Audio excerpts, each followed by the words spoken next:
I just wanted to say that I went to this, I was going to say HIV, CPR training tonight, and the guy who did it was really good. He's been a firefighter for 35 years, had amazing stories about CPR. I actually want to do a little video about what I learned because it's really important information.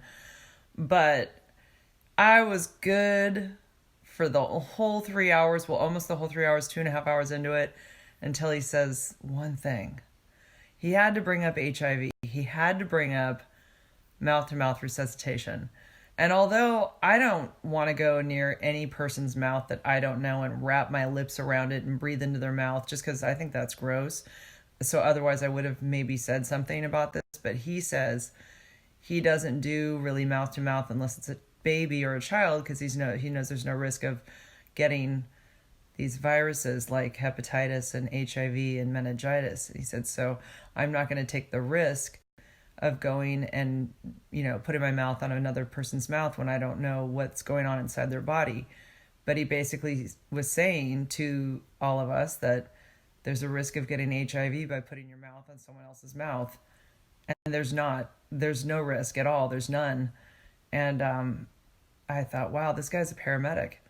And he's teaching people every day about CPR, and these words come out of his mouth every day when he teaches these people that these are things you need to be afraid of if you did mouth to mouth, is contracting HIV or hepatitis or meningitis from the mouth. Well, I can't speak for HPV or hepatitis C or meningitis. I really don't know, but I know for sure that HIV you cannot get by putting on your mouth on someone else's mouth. I know this is a long post, but there's more too. There was more that he said about HIV, and I felt like raising my hand and going, I have HIV, by the way. But I didn't want to change the course of the class and make everybody look at me and, make everything weird. But I don't know. I feel like maybe writing him a letter and explaining, but after 35 years of him doing this, I doubt that I'm going to really change the way that he thinks. I don't know. And of course, if I didn't have HIV, the other epiphany is that I would have just gone along with what he said and wouldn't have even batted an eyelash at it. Of course, that makes sense. Yeah, why would you put your mouth on them? They could have HIV. And he mentioned something about who wants to sit here and wait for these results for 2 weeks.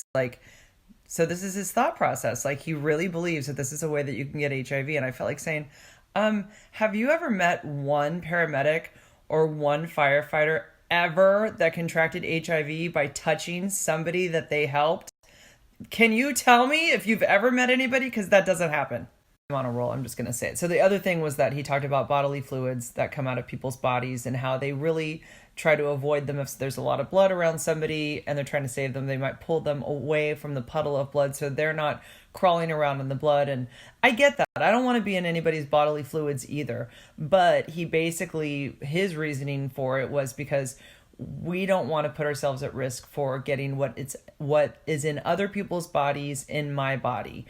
And his way of how he thinks transmission could happen is because he basically said that he does gardening and he might have little cuts on his hands. And, you just don't want to have that risk, and that, you have to wait again 2 weeks you don't want to go through the stress of waiting 2 weeks to find out, whether you got it or not. Again, this is not a way that HIV goes into people's bodies. This has never happened. So, our bodies have a natural protecting mechanism. It's called a scab, and nothing goes through a scab.